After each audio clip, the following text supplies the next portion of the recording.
Hi, this is P.R. Sundar. Welcome to this special video. The title of this video is Nifty 50 at 50k. Wow, it looks unimaginable, right? But I am going to explain to you how a bull market will work. In the last video, I have shown you how the cycle, bull market, bear market, bunny market works. And I also told you the story of a real estate builder in Chennai. And now I am going to show you how a bull market will work and how Nifty can touch 50k. It looks unimaginable, but let me tell you, that is stock market. In 2020, during coronavirus period, sometime in March or April, if anyone has told you by the end of 2020 we will be reaching all-time high, we will be breaking all-time high, and we will move another 10 to 15% above the all-time high, how many of you would have believed? I'm sure no one. But that has happened. I'm not here just to create a sensation by saying 50k or 100k, but I'm going to give you the logic and listen to the logic, then you may disagree with me. First, I'm showing you the Nifty chart, and look here, this is 2003 April 1. You can look at the right side, 973. So 2003 Nifty is below 1000, but in 2007 it was more than 6000. 2003 to 2007 it was only 5 years. In 5 years, Sensex shot up from 3000 to 21,000 and Nifty shot up from 950 to 6000. It has given 7 times return in the 5 years, and this is what we call a bull market. A bull market is a market where you can expect index to give you 5 times, 7 times, 10 times return. The last bull market, we have seen index giving 7x return. Now, let me ask you one question. If a similar bull market comes during the next 5 years, why it cannot give 4x return? Now the Nifty is trading around 13,500. and 4 times return can take Nifty to 50k. Okay, we don't look only at the chart and how a bull market functions, let me tell you. And here I'm looking at the Nifty PE during the same period. This is the Nifty PE. In 2003, the Nifty PE was around 20 and 2007 it was around 26. From 20 PE to 26 PE, it was only 30% increase in the PE. But despite that, market has gone up 700%. So that means what? There was a huge increase in the earnings per share. So let me tell you how a bull market will work. During the bull market, number one, earnings per share will increase. Number two, PE expansion will take place.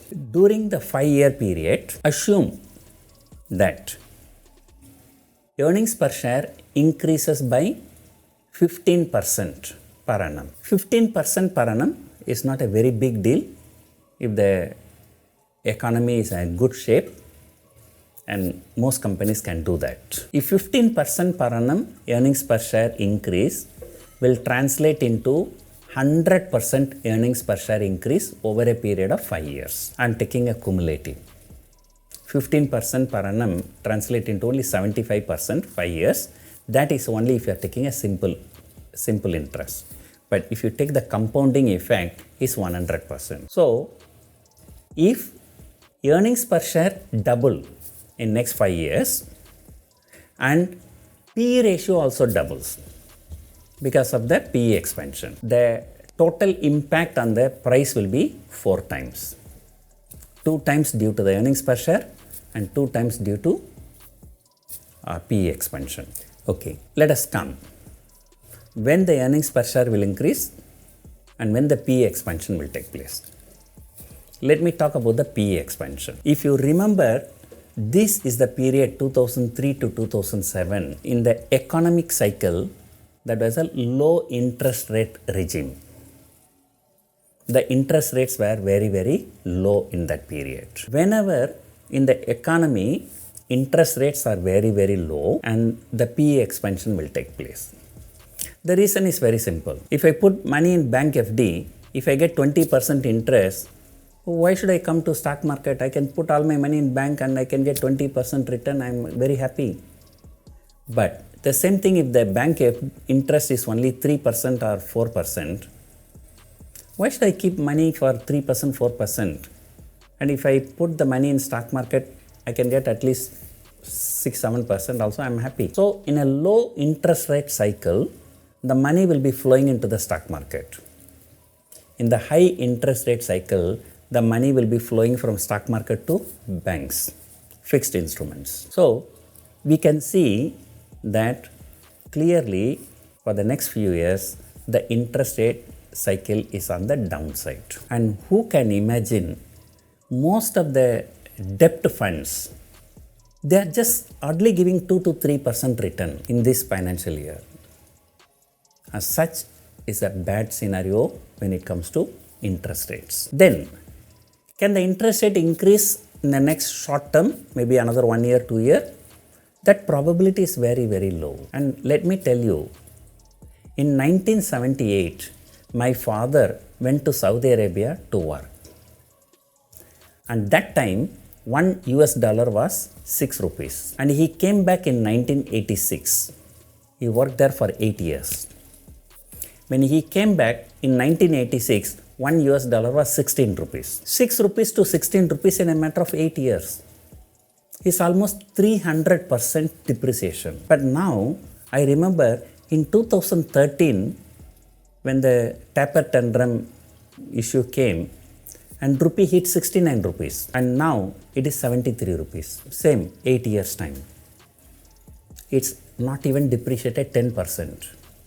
Whereas those days it has depreciated 300%. I went to Singapore in 1994. That time one Singapore dollar was 19 rupees. And every week I checked the prices. Every week Indian currency used to depreciate. $1, 19 rupees in 1994. It went up to 50 rupees per dollar in 2008. And that was a nearly 250% depreciation for the 13 or 14 years.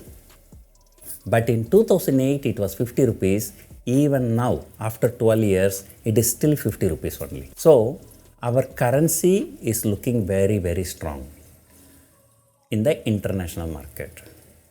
And if your currency is very, very strong, there is no reason for interest rates to go up. So, going forward, interest rates are going to be benign, and with the low interest rates economy, PE expansion will take place. That is a natural process. That is number one. Number two, earnings per share. When the earnings per share will increase, the companies have to perform very, very well. And we call right curve. When some major changes happens, right. What is right? It goes little bit down, then it shoots up. So BJP government is bringing lot of changes, demonetization, bankruptcy code, and many things. And because of that, you see, because of this insolvency and bankruptcy code, and look at the number of stocks that are going for bankruptcy, Jet Airways, and there are so many companies. And I think now in the right cycle, we are somewhere at the bottom. And whatever companies have to go for bankrupt, they have already gone bankrupt. And all have become NPAs. Going forward, I don't think that NPAs are going to increase. NPA can only decrease. And if the economy is good, the global economy recovers from the pandemic, and if the other things are supportive, and who knows, the companies can grow from 15% to 20%. That means earnings per share grow from 15% to 20% per annum.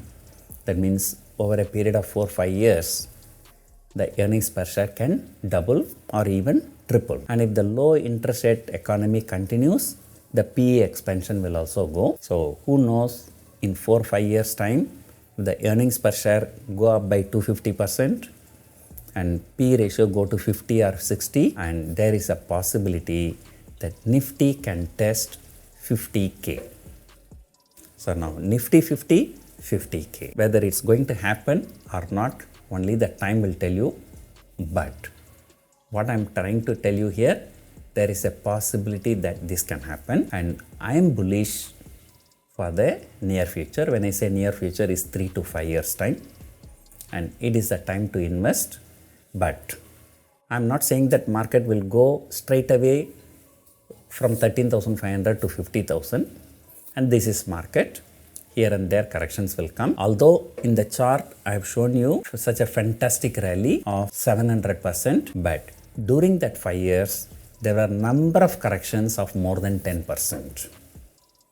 There were 2 or 3 corrections of 20%, and there was one correction even 30%. So I always say bull market is more difficult for traders, because every now and then profit booking will come and the market will come down. But anytime market corrects more than 10%, I think from the long term perspective, it is time to invest. And I will come and put a blockbuster video when the Nifty touches 50K during next 5 years. Thank you for watching.